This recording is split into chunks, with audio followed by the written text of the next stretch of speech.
Welcome back to the fourth video of making Endless Flyer in Godot 4, and in this video we are going to make missiles. So let's start by creating a new scene, which will be character body 2D. We can rename it to missile. Under it we need a few things. So first it's of course a collision shape 2D. Another thing we need is a sprite 2D, and of course another thing we will need is area 2D. Under area 2D, you should have another collision shape 2D. And now let's begin by adding our sprite. So I'm gonna go to my assets, and here we have a missile. So I'm gonna drag it right here. Same as for the airplane, we need to rotate it 90 degrees. So that's what I'm gonna do. Now I'm gonna save this to my scenes as a missile. Now let's press on our collision shape 2D, and here add a simple rectangle, match it to our missile size, and go to area 2D, go to collision shape 2D, and then here add another rectangle which will be the same size. Now a few things to do. First let's click on area 2D, and here under collision let's disable the layer, and for mask we are going to use mask 3 for the other missiles and mask 2 for the airplane. And now pressing on our missile itself, here under collision, the second one, we are going to set it to mask to nothing since we don't really need it, and for a layer it's going to be on the third layer. Basically the second is our airplane and the third is the missiles. Okay, so now what we should do is create a new script which can be called missile.gd.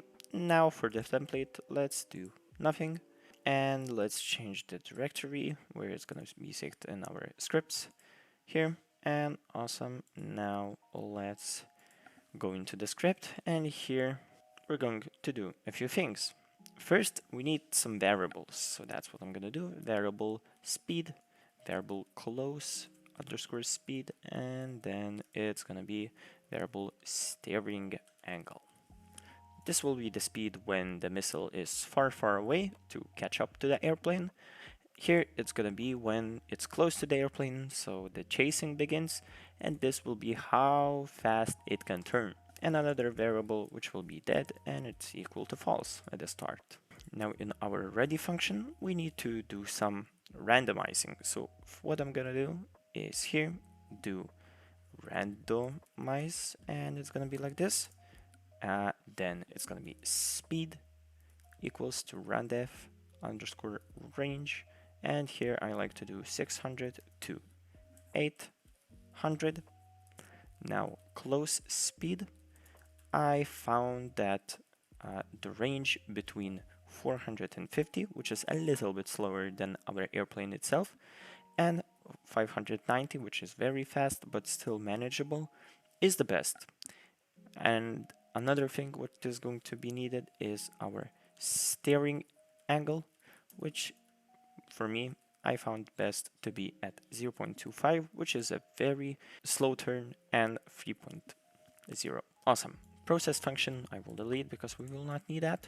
And another thing we need to do is add a new node, which will be a timer. Now let's name it def, and here this is not necessary but I'm still gonna do it. Here let's reference our def, and it's gonna be wait underscore time, which will be a randef bit from a range, which will be 1 second and 5 seconds. Basically, after you collect the objective, the new missiles will spawn and the old ones should disappear, since we don't want really for them to stack for performance and for difficulty reasons. So that's why I like for the missiles to explode from 1 to 5 second range. Now let's click on our sprite 2D, add a new child node, which will be a CPU particles 2D, and it's gonna be, this is of course not necessary, but I'm gonna make some particles run through the back of the missile to make it look like it's spreading out the fire. So I'm done with that. I think this looks pretty good. And now let's go back to the script.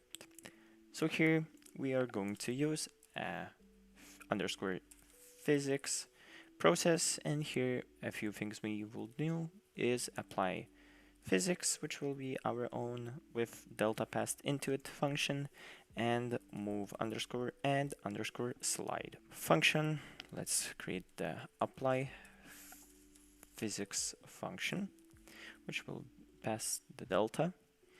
And here we are going to do a few things. So first we need a direction variable, which will be equal to, then here it's going to be airplane dot global underscore position minus the global position of our missile. And then here it's going to be normalized.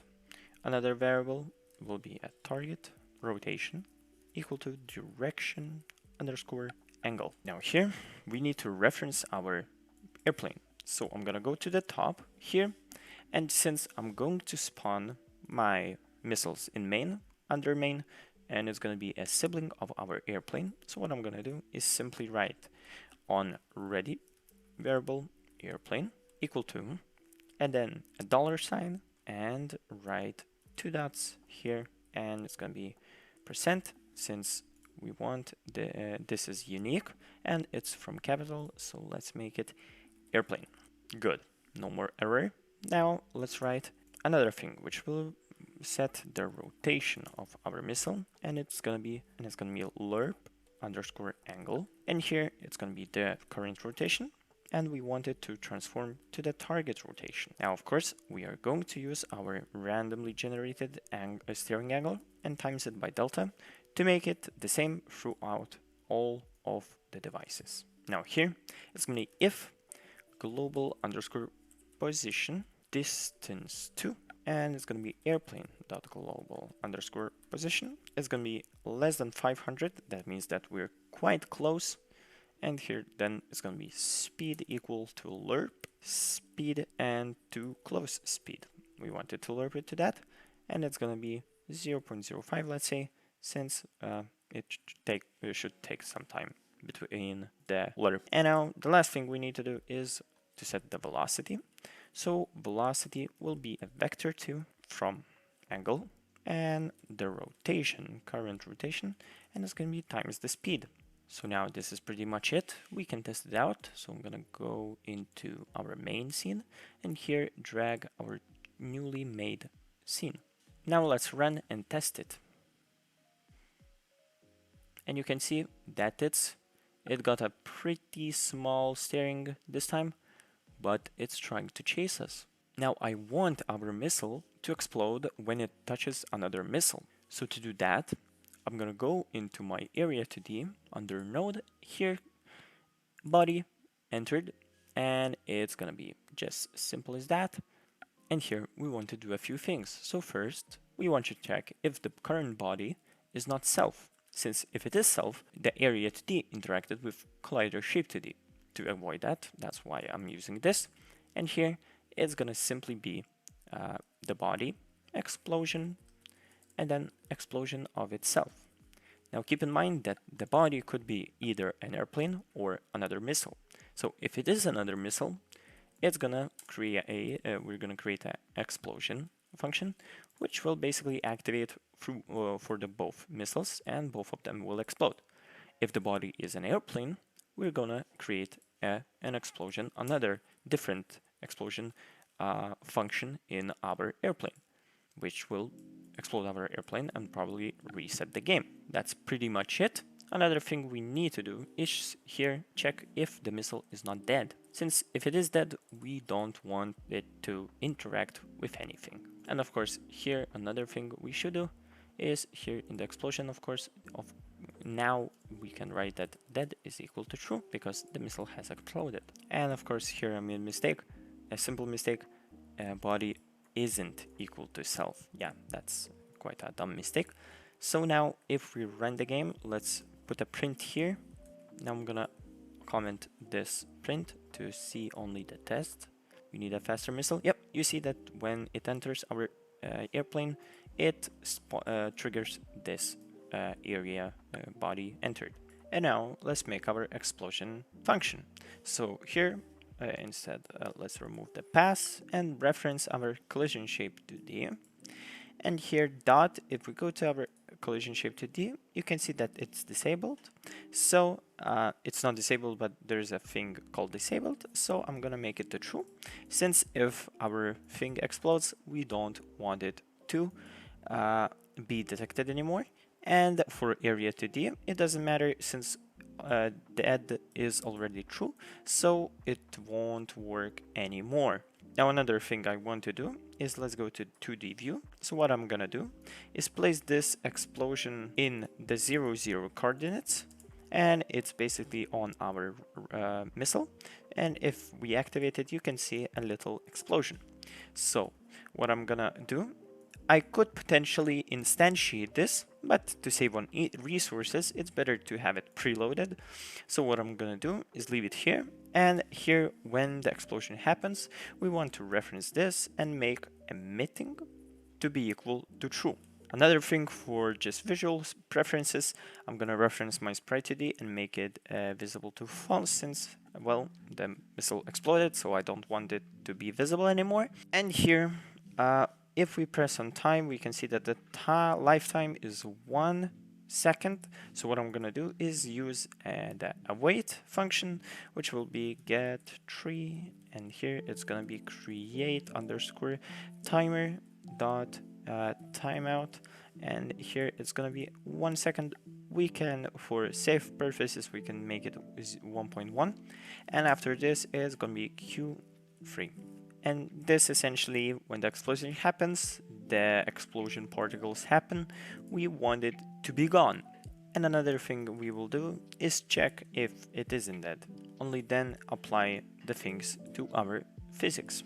If the missile is not dead, now if we run the game, we will be able to see the missile travel to the airplane and explode. But as you can see, we get an error. And that error says that can't change this state while flashing queries. What this means?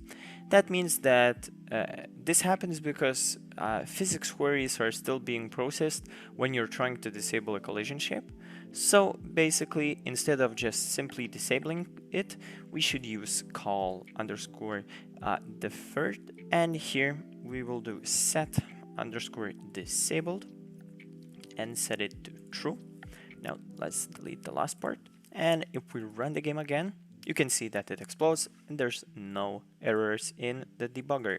Awesome. So we have done that. Now let's do so the missile explodes after a certain time, which is our this randomly generated number, after we collect an objective. So what we're going to do is make a function which will be, for example, def underscore timer underscore start. And here, when it starts, we want to start our def. So I'm gonna import this to here and do start. Good. Now let's press on our def and here do one shot to it. Now let's not care about the wait time, since it will be randomly generated when the missile is spawned. Now let's click on our missile, go to node and go to groups. Here we're going to press on manage groups, and here we need a group which will be missile, let's say, and let's attach it to our parent. Now what this means, you will see this little icon up here. This means that we have created a group which will be all our missiles, and I will show you in a second why we need this. So now let's go to our main game manager script, and here let's go to where we have done objective done, and here we're going to do get underscore tree and then dot call group, and here it's our newly created missile group, and it's going to be the name of our function, which we have stated as, if we go to our missile, it's going to be this. Of course, we need to remove the parentheses, so I'm going to paste it, remove the last two symbols, and here we have basically when we collect our objective, we get tree and call all objects which are a part of a group called missile, which are all the missiles. Now here under it we need to create a new function which will be spawn new missile, and here it's going to be two variables. So I'm gonna do var1 and var2. This will be the minimum possible spawn and this will be the maximum. So here I'm gonna do for I in run the range, which will be of course the var1 and underscore var2. Simply as that. And here we of course do randomize to randomize the seed. And here we instance, which will be equal to, we need to go to the top here. Let's reference our missile. So I'm gonna drag it in here. We have a reference our missile. Let's go here and do missile.instantiate.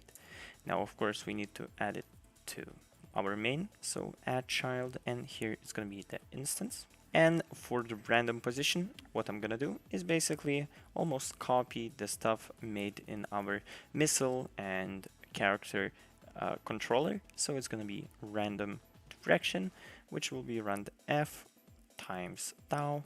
Since I will mention it again, tau is 2 times pi, which is the full circle around it.